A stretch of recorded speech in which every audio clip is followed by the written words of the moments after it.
Hello good evening everyone, welcome to class. आप लोग previous year question solve कर रहे हैं और हमारे साथ जुड़े हुए हैं। और आप लोग यहाँ पर व्याख्या सहित आपको यहाँ पर देखने को मिल रहा है, इसलिए आप लोग यहाँ आए और ये अच्छे से समझे और क्वेश्चन का आंसर देने का कोशिश करें। जहाँ तक यहाँ पर हमको 16 क्वेश्चन हो चुका है और यहाँ पर 70 से स्टार्ट करेंगे, जो कि है यहाँ पर CDP का पेपर हमारा 2014 का फरवरी का क्वेश्चन है प्रीवियस ईयर। ओके, हम लोग 70 की तरफ बढ़ेंगे। क्वेश्चन हमारा आ गया है। ओके, विद्यालय में समावेशन मुख्य केंद्रित होता है। कैसे होता है? विशिष्ट श्रेणी वाले बच्चों के लिए सूक्ष्म प्रावधानों का निर्माण पर होता है। विशिष्ट समावेशी मुख्य केंद्रित होता है। क्यों, कैसे केंद्रित होता है? समावेशी शिक्षा में, समावेशी क्लास में अनेक प्रकार के बच्चे आते हैं। मूर्ख हो, प्रतिभाशाली हो और समाज से अलग अलग बच्चे आते हैं और एक साथ बैठ करके पढ़ाई करते हैं और एक्टिविटी करते हैं। वो इस तरह के सभी को सब कुछ सीखने में सक्षम होता है। यह विशिष्ट श्रेणी वाले बच्चों के लिए सूक्ष्म प्रावधानों के लिए निर्माण पर केंद्रित होना चाहिए। ओके, हमारे क्वेश्चन के आंसर 70 का 1 हो जाएगा। हमारा 80 नंबर आ गया। बच्चों में सीखी गई निस्सहायता का कारण क्या है? यहाँ पर निस्सहायता पूछा जा रहा है। हमारा क्वेश्चन का आंसर यहाँ पर नेगेटिव पूछा जा रहा है। इस व्यवहार को अर्जित कर लेना कि वे सफल नहीं हो सके या कक्षा गतिविधियों के प्रति कठोर निर्णय ले या अपने अभिभावकों की अपेक्षाओं के साथ तालमेल न बना पाना या अध्यापक को गंभीरतापूर्वक न लेने हेतु यहाँ पर नैतिक निर्णय यहाँ पर पूछा जा रहा है कि बच्चों में सीखी गई निस्सहायता का कारण क्या हो सकता है? तो व्यवहार को अर्जित कर लेना कि वे सफल नहीं हो सकते। कि जैसे कि हम मान लीजिए कि हम पहले से यहाँ सोच कर बैठेंगे कि हम सीटेट में पास नहीं होंगे, क्या हम पास होंगे? नहीं। हमारा अपने क्षमता पर अपने पूर्ण विश्वास रखना चाहिए कि हाँ, हम सफल हो पाएंगे।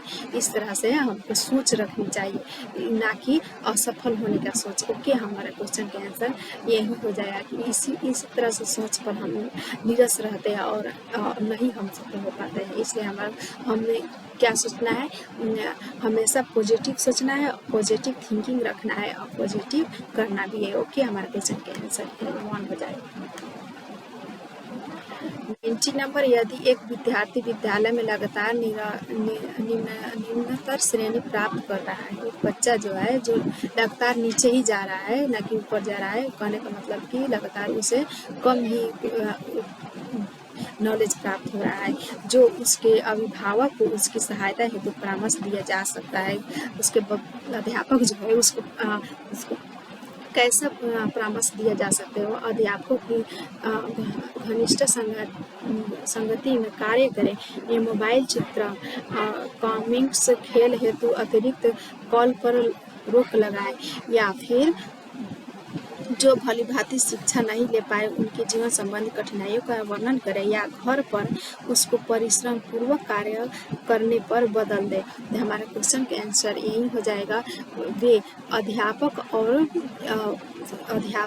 अभिभावक दोनों घनिष्ठ संबंध बनाए और बच्चे के बारे में सोचे कि बच्चे को क्या कारण है कि बच्चे नहीं कर पा रहा है क्वेश्चन। जो यहाँ असाइनमेंट दे रहे हैं या इनसे होमवर्क दे रहे हैं या कुछ याद करने के लिए दिया जा रहा है, उसको तो वो नहीं कर पा रहा है और या स्कूल में आकर वो नहीं बना पा रहा है, तो उसके लिए हम क्या करेंगे? अभिभावक को बुलाकर उसे इसी तरह से अभिभावक को विचार विमर्श करने पर करेंगे। ओके, हम यही समझ के समझेंगे और उसको उपचार करेंगे, यानी से हम बच्चे को किस तरह से हम शिक्षा दें ताकि उसमें सुधार आए। ओके, हमारे क्वेश्चन के आंसर 1 हो जाएगा। 20 हमारा, निम्नलिखित में से समस्या समाधान को क्या घातक बाधित नहीं है? समस्या समाधान में कौन सा बाधा नहीं है? तो यहाँ पर अंतर्दृष्टि, मानसिक प्रारूपता, मोर्चाबंदी या निर्धारण, ये तीनों है जो हमारा बाधा है। समस्या समाधान में बाधा है, लेकिन यह अंतर्दृष्टि जो है यहाँ बाधा नहीं है। ओके, यहाँ पर अंतर्दृष्टि का सिद्धांत जो बताया है पाउलो साहब ने, जो एक जंगली जो मानव होता है उसको एक केले तोड़ने के लिए मजबूर किया जा रहा है। उसको भूख लगा रहता है लेकिन ऊपर टांग दिया रहता है केला और नीचे कुछ भी नहीं उसको दिया जा रहा है। तो वो अपने उसे एक्सपीरियंस कर करके कैसे लाए उसको केले को हम कैसे प्राप्त करें, इस तरह से समस्या आप लोग से सोल्व कर रहा है और वो सोल्व कर ले रहा है। कुछ डंडे उठाकर उसे तोड़ ले रहा है, कुछ डिब्बे लगाकर उसका स्टेप बाई स्टेप डिब्बे लगाकर चढ़कर तोड़ ले रहा है। इस तरह से उस समस्या का समाधान हो जा रहा है। इसलिए हम अंतर्दृष्टि को बाधा नहीं मानेंगे। ओके, हमारे क्वेश्चन का आंसर 1 हो जाएगा। 21 हमारा क्वेश्चन आ गया जो कि है एक शिक्षिका पाठ को पूर्व पठित पाठ से तोड़ते हुए बच्चों को सारांश लिखना सिखा रही है। वह क्या कर रही है? आप लोग यहाँ पर 21 का क्वेश्चन देखेंगे और आंसर देने का कोशिश करिए। वह बच्चों की पाठ समझने की शैली विकसित करने में सहायता कर रही है उसको। यही हमारे क्वेश्चन के आंसर हो जाएगा। यहाँ पर देखेंगे कि एक शिक्षिका पाठ को पूर्व पठित पाठ से तोड़ते हुए बच्चों को सारांश लिखना सिखा रही है। वह क्या कर रही है? तो बच्चों को पाठ समझाने के शैली विकसित कर रही है, पाठ को समझाने और उसको अच्छे से विकास करने का कोशिश कर रही है। ओके, हमारे क्वेश्चन के आंसर 1 हो जाएगा। हम 22 की तरफ बढ़ेंगे। एक बच्चा अपनी मातृभाषा सीख रहा है, वह दूसरा बच्चा वही भाषा द्वितीय भाषा के रूप में सीख रहा है। दोनों निम्नलिखित में से कौन से समान प्रकार की त्रुटि कर सकते हैं? ये दोनों जो बच्चे हैं अलग अलग पर एक बच्चा अपनी मातृभाषा सीख रहा है, दूसरा बच्चा वही द्वितीय भाषा सीख रहा है। ये जो एक बच्चा है जो मातृभाषा है और उसी कहीं अलग का बच्चा आ गया तो वो उसी भाषा को द्वितीय भाषा के रूप में सीख रहा है। तो इसको हम क्या मानेंगे? इसको दोनों में कौन समान प्रकार की त्रुटि कर सकता है? तो यह अधिकाधिक सामान्यकरण या सरलीकरण या विकासात्मक या अत्यधिक ससुंगता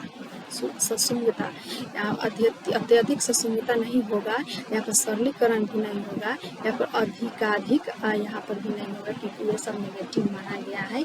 यहाँ पर हमारा एक बच्चा अपनी मातृभाषा को जब सीख रहा है, दूसरे बच्चा जो अपनी मूल भाषा को द्वितीय भाषा में सीख रहा है तो ये विकास के श्रेणी में आ जाएगा और उसे हम विकास मानेंगे। ओके, क्योंकि बच्चा भी जब भी जो भी सीखते हैं वो त्रुटियों के माध्यम से ही सीखते हैं। ओके, त्रुटियाँ जितना ही करेंगे उतना ही बच्चे सीखते हैं, उसी त्रुटियों को भी महत्व देना है। ओके, हमारे क्वेश्चन का आंसर ठीक हो जाएगा। हम 23 की तरफ पढ़ेंगे और क्वेश्चन हमारा यहाँ पर आ गया है। परीक्षा में तनाव निष्पत्ति को प्रभावित करता है। यह तथ्य निम्नलिखित में से किस प्रकार के संबंध को स्पष्ट करता है? बच्चे जब एग्जाम हॉल में जाते हैं तो क्वेश्चन देखते ही उसको तनाव महसूस होता है। क्यों, कैसे? ये ऑप्शन दिया गया है कौन कौन सा ऐसा है जिससे तनाव महसूस होता है? संज्ञान भावना या तनाव विलोपन या निष्पत्ति निश्चिंतन या संज्ञान प्रतियोजन। नहीं, यहाँ पर हमारे क्वेश्चन का आंसर 1 हो जाएगा। क्योंकि बच्चे के जो भाव है और संज्ञान है दोनों को एक साथ रखा जब आएगा तो यहाँ पर बच्चे चिंतन महसूस करेगा, थिंकिंग करेगा, तनाव महसूस करेगा। ओके, जब भी तनाव होता है तो यहाँ पर चिंतन होता है, जब भी चिंतन होता है तो तनाव होता है। तो हमारा क्वेश्चन के आंसर 1 आ जाएगा। ओके, हम बढ़ेंगे 24 की तरफ। एक अध्यापक उस बच्चे के साथ परामर्श करते हैं जिसकी निष्पत्त्यात्मक है